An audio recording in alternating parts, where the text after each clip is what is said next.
China dilanda banjir bandang, 110.000 warga terpaksa dievakuasi. Banjir bandang melanda China tepatnya di provinsi terpadat, yakni Guangdong, China Selatan. 110.000 warga pun segera dievakuasi oleh pihak yang berwenang ke tempat yang lebih aman. Dikutip dari BBC, tercatat 110.000 orang telah dievakuasi dari rumah mereka yang terendam oleh banjir besar. Menurut laporan media pemerintah, 4 orang tewas dan 10 orang hilang dalam bencana tersebut. Banjir besar di China disebabkan karena hujan lebat mengguyur provinsi tersebut selama berhari-hari sehingga beberapa sungai besar di provinsi tersebut meluap. Terdapat rekaman video di media pemerintah dan online, terlihat para penyelamat sedang mengevakuasi warga yang terjebak banjir setinggi pinggang di rumahnya dengan menggunakan sekoci. Pada Senin pihak berwenang memperingatkan ketinggian banjir di utara Guangdong bisa mencapai puncaknya yang terjadi sekali dalam 100 tahun. Selain itu, pihak berwenang juga terus memantau ketinggian air pada banjir tersebut dengan cermat. Seperti diketahui, sebagian besar wilayah Guangdong rentan terhadap banjir yang disebabkan oleh kenaikan permukaan laut serta gelombang badai karena wilayah ini termasuk bagian dataran rendah delta Sungai Mutiara. Di delta tersebut menjadi basis manufaktur utama dan wilayah terpadat di China, terdapat sekitar 127 juta orang yang tinggal di Prov.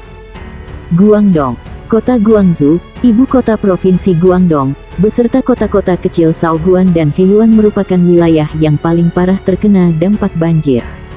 Di seluruh provinsi, sekitar 1,16 juta rumah tangga akses listrik mereka terputus, tetapi pada sebanyak 80% listrik mereka sudah kembali pulih. Menurut laporan kantor berita China Xinhua, setidaknya tercatat 110.000 orang telah dievakuasi dan sekitar 25.800 orang berada di tempat pengungsian. Hujan lebat yang terjadi di Provinsi Guangdong membuat aktivitas penerbangan di Bandara Internasional Baiyun terganggu dan pemerintah setempat juga memerintahkan untuk menutup sekolah-sekolah di 3 kota.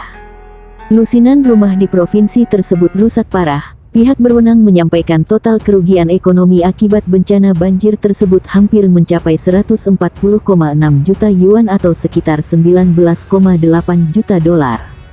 Rekaman video yang dibagikan secara online memperlihatkan tembok dan jembatan runtuh akibat aliran air yang deras menghantam bangunan tersebut. Seorang pengguna Weibo menceritakan keluarganya dengan segera memindahkan furnitur ke lantai atas rumah dan banjir telah merendam setengah lantai pertama rumahnya. Dia juga menyampaikan bahwa dirinya tidak berdaya jika banjir sampai merendam lantai 2 rumahnya.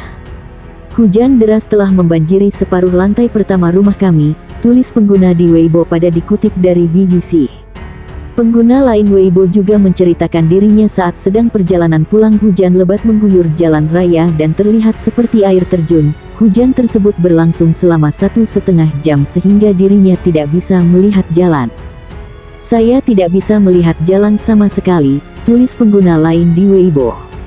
Otoritas meteorologi China sudah memberikan peringatan hujan lebat akan terus berlangsung kemungkinan hingga di Provinsi Guangdong serta wilayah pesisir Fujian. Diperkirakan hujan dengan tingkat sedang hingga lebat akan terjadi di wilayah lain, seperti Beijing, Tianjin, dan Hebei. Ibu kota China, Beijing, serta provinsi lainnya, termasuk Hebei pernah dilanda banjir akibat hujan lebat serta angin topan yang berasal dari Samudra Pasifik menghantam wilayah tersebut pada bulan Juli lalu. Saat itu, ibu kota China, Beijing dilanda curah hujan terberat dalam 140 tahun terakhir.